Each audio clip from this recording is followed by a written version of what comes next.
Yow! Yow! What's up, TPL fans? It's your boy Dashing here to bring you the highlights from week 3. So the MVP goes to Jadon's performance. Let's check it out, see how it went. So I think he's battling Nick here. They lead Mega Gallade and Gliscor. Goes for an SD with a Toxic Miss. Activates the Flame Orb. So this is the, what do you call this? The Poison Heal set. Now, I do want Gliscor to run Protect in this matchup in particular to scout for like ice moves and to see like if mons like the Curem is choice locked for cases like that. But he goes for an Ice Punch here. Very interesting. It's very interesting that he stayed in with the lead Gligar because you could have expected the Ice Punch turn 1 and he was, I guess he was okay sacking the Gliscor to an Ice Punch turn 1 if that was the case. Because yeah, I don't think Toxic was ever the play there. Maybe you could have run like a heat set, like no item acrobatics. Maybe that could, you know, do a big chunk to the Gallade. But yeah, I think that was really a bad play. Comfy comes in on the +2 Gallade. I guess he's not running Poison Jab. I think Poison Jab Okos all the time there. He switches in DD and doubles back into Gallade. Not knowing the mechanics, Nick went for Fake Out on the Gallade. Blocked by the terrain. Goes for a free SD. Brings out Comfy again. But you know, Comfy already can't do anything because of the terrain. So you're not really going to be able to like stall it out or anything. So he reveals to be Drain Punch as well. So that's going to be SD, Drain Punch, Ice Punch. So yeah, he basically claims 3 kills here. That looks like a Life Orb Keldeo. Just heals all that damage with the Drain Punch. Drain Punch is the Silvally. And yeah, you know, without... He only had like 1 or I guess 2 fighting resist. And once those were gone, it was just GG, it's Jadon. A very easy win. I hope Nick preps better in his next games and do some mocks because he looked really unprepared there. I don't know what lead he was expecting, maybe the Torko lead. But yeah, amazing prep by Jadon here. And he gets MVP because of that. Now, Tech of the Week is gonna go to Hassim. Alright. So let's check out the game. I think he's playing against Tyler here.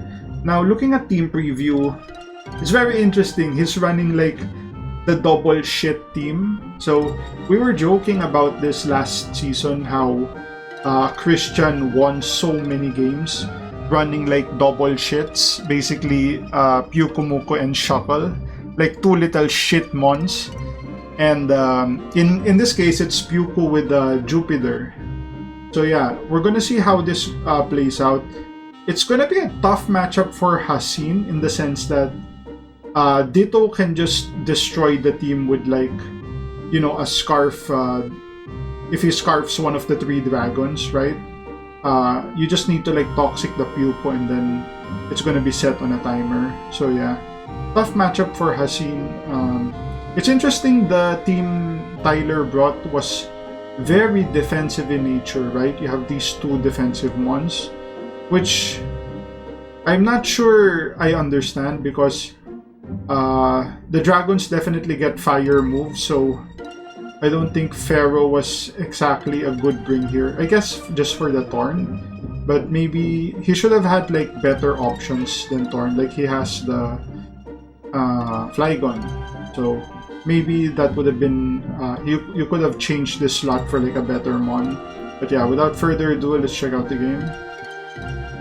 So they lead Jupiter and the Tyrantrum. Goes for a DD, expecting the webs. Interesting. Goes DD again.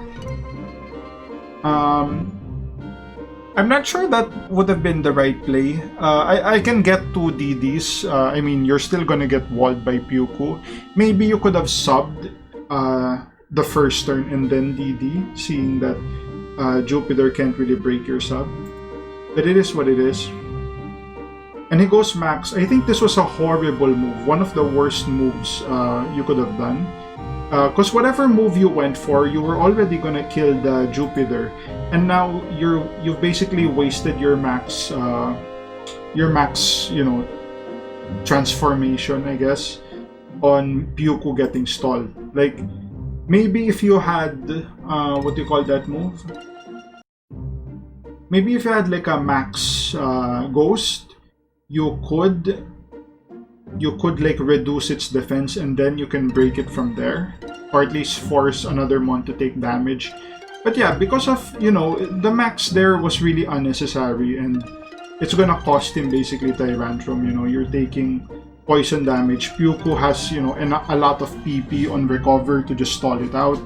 He eventually decides to, you know, at least save the Tyrantrum as a sack.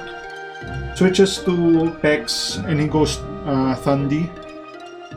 Sets T-Spikes, interesting, as he goes for a nasty plot. Stone Edge does a shit ton of damage. That's very interesting. I think the interesting part there is Flygon went first.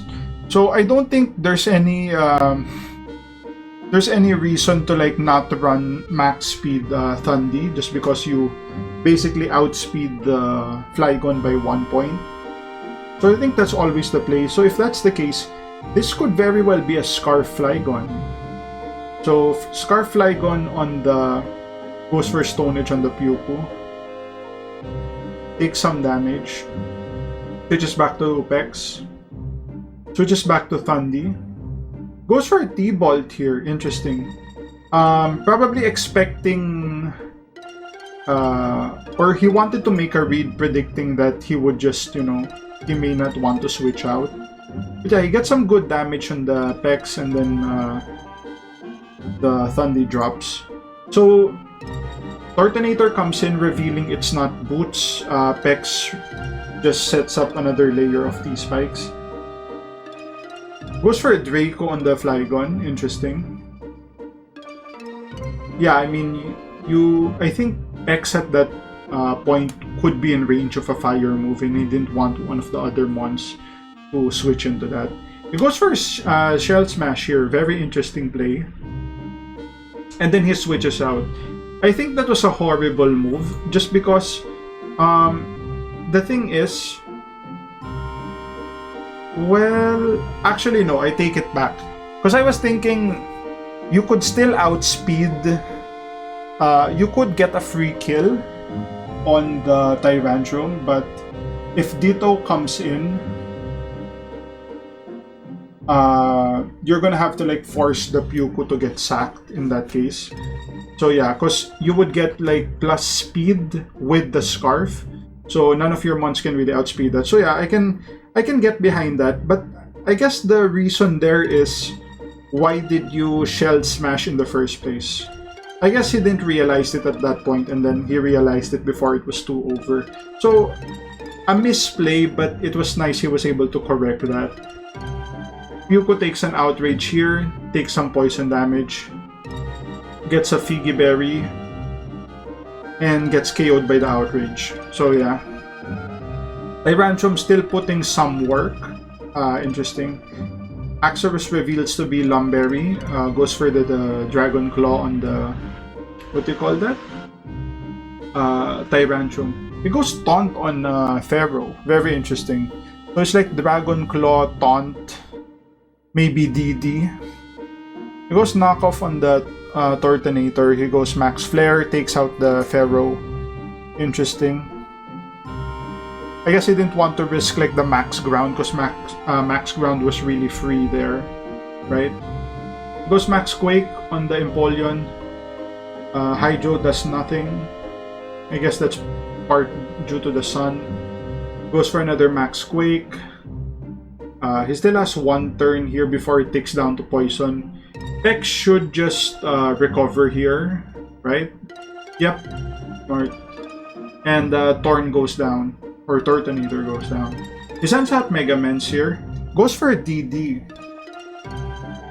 And he goes for Scald and he gets the burn. The burn actually happens because Sun was still up. The chance of burn is highly increased when the sun is up. It's like 70%. No, I'm just joking. It doesn't work like that. But yeah, basically he's burned and he's setting up some DDs here. He goes for a fly. So, at this point, when I was watching the game, I was wondering, interesting, why did he go for a fly? And then I suddenly realized it. This is the tech of the week, essentially. He's running DD, Roost, EQ, Fly. Now, the good thing about that is, it's basically an anti-Ditto set. Ditto cannot touch Mens unless it's, what do you call this? Unless it's like running less speed, I guess. But that's the thing, right? When it comes to Ditto, you're saving it at the back because it's scarfed, right? You're not letting it take some chip just because of that reason. And I'm sure Tyler did not notice it at that point, but that's basically he should have known at that point because he already revealed all the moves. And this is Showdown, right? So you can check the history, like the battle log, to see what moves were already used. And at that point, it kind of sealed his fate. He didn't really have a way of winning. So the Salamence is just going to be able to take the next 2 kills. They kind of stall it out for a while. Goes for Roost, just to keep the HP nice and healthy. If I was Tyler, I just keep attacking with Pex. Don't recover because the game's already over, so there's no point stalling it out. You're not really going to be able to do that. So yeah, Ditto comes in, transforms. He goes for fly. He goes for fly. So yeah, that's going to be GG. It's Hassin the God. Alright, amazing game, amazing prep. I was very impressed by the set there, and the way he really played well, except for those the shell smash turn, and yeah, Tyler could have played better as well, prepping better for the Pyuko and not maxing in the first turn. So yeah, that being said, we go to our last game, the game of the week, and that's gonna go to Christian versus Aukan. Amazing game here. Let's check out the game, see how that went. So he leads Finny and Kiss. Kiss goes for an air slash, gets a crit. Does a good chunk of damage. I kind of thought, why did it do so much? And then yeah, I saw the crit. So his crit, he got a crit with lefties. I would have switched out earlier if I was the Finny. But I guess it's good that you got like the Draining Kiss off just to scout the set to a certain extent, right? It's not lefties now, so it's maybe Boots or Scarf. Magirna goes for an Aura Spear, Ice Beam Aura Spear. So it looks like this is not a Shift Gear set from what it looks like. The damage it took from Air Slash also reveals that it is AV.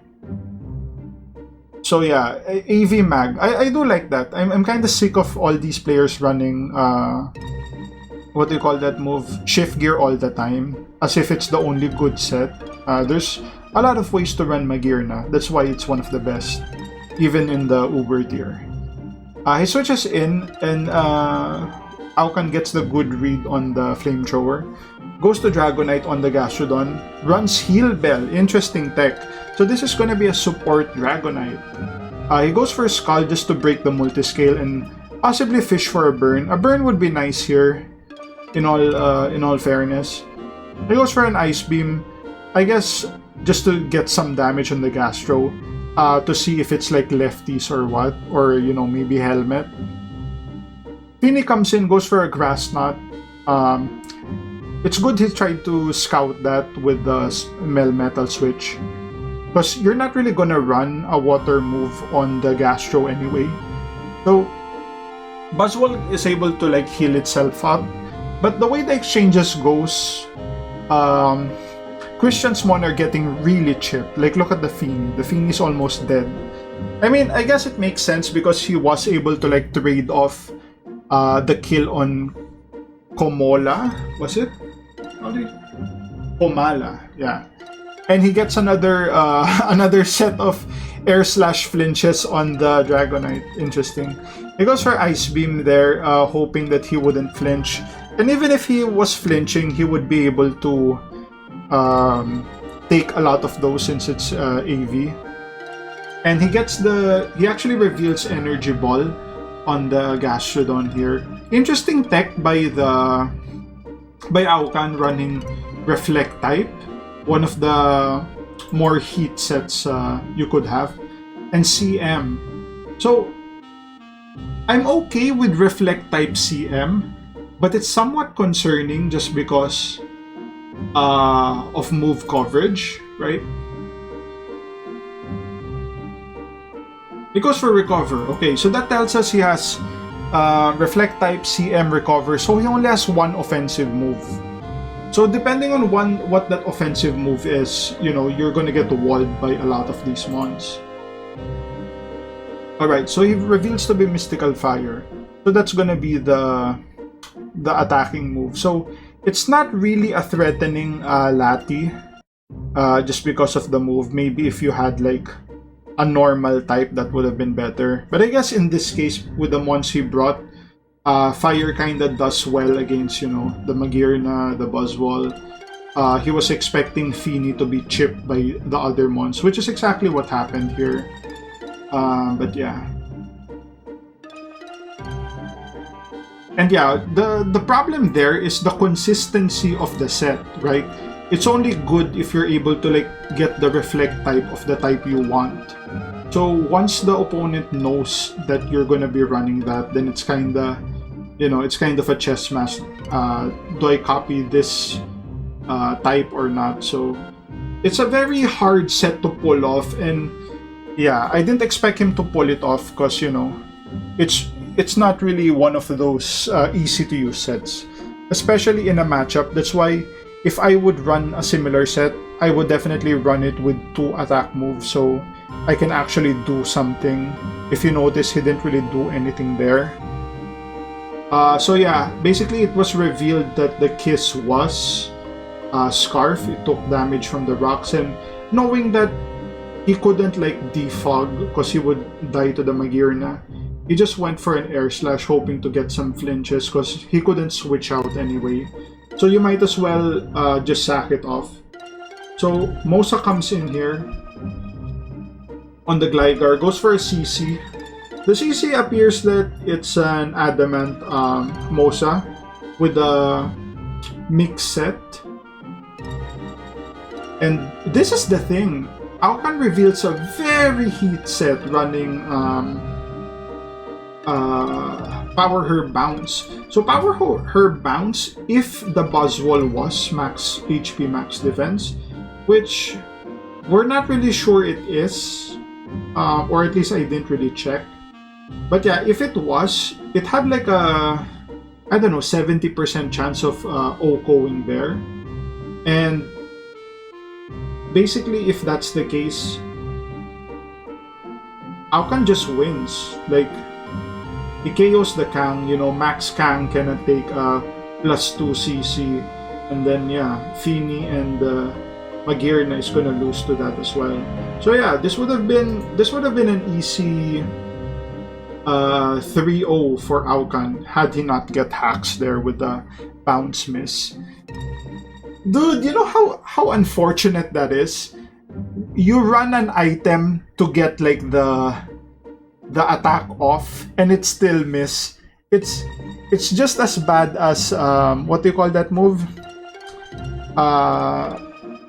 The meteor shit, like the rock type that has the 2-turn charge up. Yeah, I forgot the move. Something meteor. So yeah,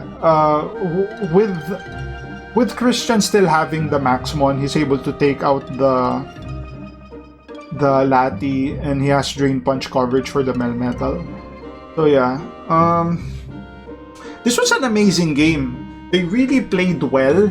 There was barely any mistakes there, which I really liked. And that they both had interesting techs, right? The heal bell on Dragonite, AV Mag. You know, I know AV Mag isn't really that special, but in League format, I'd say it's special in the sense that, you know, 90% of players just run shift gear CM or just shift gear 3 attacks, but AV really brings out another heat to it, I guess. So yeah, that's gonna be the highlights for week 3. If you like the content, like, share, subscribe, put some comments there, and I'll see you guys for week 4.